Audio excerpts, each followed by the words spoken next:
Welcome aboard the Martha Washington. Come ahead on board. Step aboard. Captain David Robinson not only loves piloting his tour boat down the waterways of Richmond. And that's how Richmond got its name, named after Richmond, England. This particular one was an original David Robinson find. He also loves all things Virginia, especially his stamps. I have some stamps here from the Confederacy, and this is the first Confederate stamp. It had Jefferson Davis's picture on it.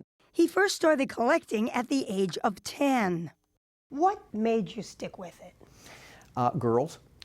Girls? Because I found, wow. I found that I could make money buying and selling stamps, and the having of money translated into the geeky kid being able to get the girl. Had money to take her out. Absolutely. He's been collecting ever since, and recently made his biggest find ever. But the story really begins in 1918, when the U.S. Postal Service issued a stamp in honor of the Jenny, a World War I era biplane. The stamp was red and blue. And they printed one with the blue upside down. One sheet? One sheet. Those stamps are now worth millions, and far out of reach for people like David Robinson. But in 2013, the U.S. Postal Service decided to commemorate its most famous mistake, purposely issuing a new upside-down Jenny stamp. And then the Postal Service did something really tricky. They announced they printed 100 with the airplane right side up. And those, of course, became the ones to have. Yes, and all of a sudden, the stamp collecting world is shaken upside down. So David Robinson wanted one, badly. If you're going to open them the correct way, which is sort of slowly and savor the experience, you got to get it out of the plastic first.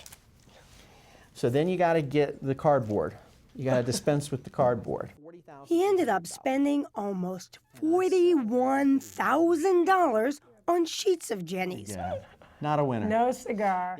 And you did this 2,900 times.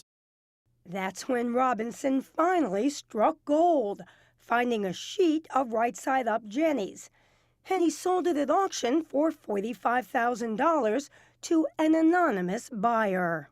I beat the odds. Of course, Robinson is part of a proud tradition of stamp collecting. Once upon a time, stamp collectors, known as philatelists, seemed to be everywhere. In New York and across the nation, first sales of the new 3-cent stamp celebrating the movie's 50th anniversary. And everywhere it's a field day for the stamp collectors. There are still die-hard collectors, and some budding ones. But it's clear the hobby has lost a bit of its luster, which seems a shame to this man. I think American stamps tell the story of the American experience. Former Postmaster General Patrick Donahue. If you go back to the first postage stamps, Washington and Franklin, the founding fathers of our country, probably around the turn of the century, 1900, we started issuing what's called commemorative stamps, and that's where we got into the history of the U.S. And now we've evolved over time into culture and even things like birds and flowers. The story of American stamps is on display at the Smithsonian's National Postal Museum in Washington, D.C. So I know there's a very important stamp that you're going to show me in here. Yes, the #1 seller of all times. And here it is, Elvis Presley. When it went on sale in 1993, there it is. Crowds went wild. The Elvis stamp tattoo right there, ladies and gentlemen. Elvis may be the king of stamps, but the gallery where he sits in state was funded by the king of stamp collectors, billionaire Bill Gross. He's a co-founder of the global investment firm PIMCO. So important, he made headlines last year just for changing jobs. But when it's time to relax... My Saturdays and Sundays were always stamp collecting with sports programs, and so You'd sit there with your collection and you'd be watching TV? yeah, and hopefully not get too excited and rip up one of the stamps.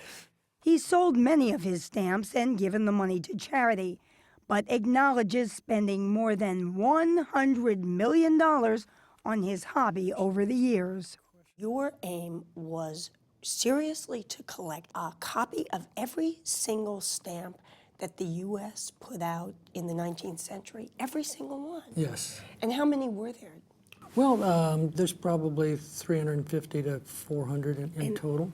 That includes this one, issued in 1868. Doesn't look that interesting, does it? But only 2 exist in the whole world.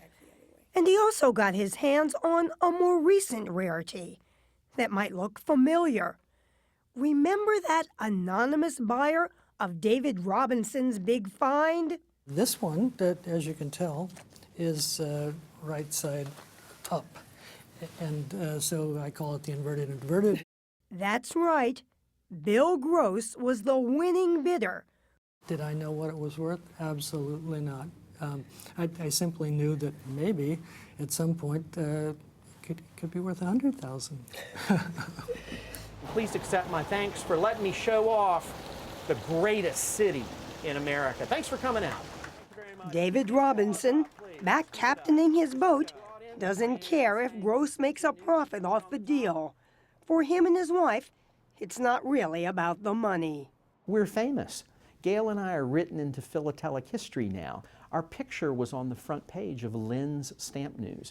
For someone like you, this is a really big deal. It's the pinnacle of stamp collecting, is to make an original discovery like this, and basically every stamp collector in the world for a few weeks, I want to be him.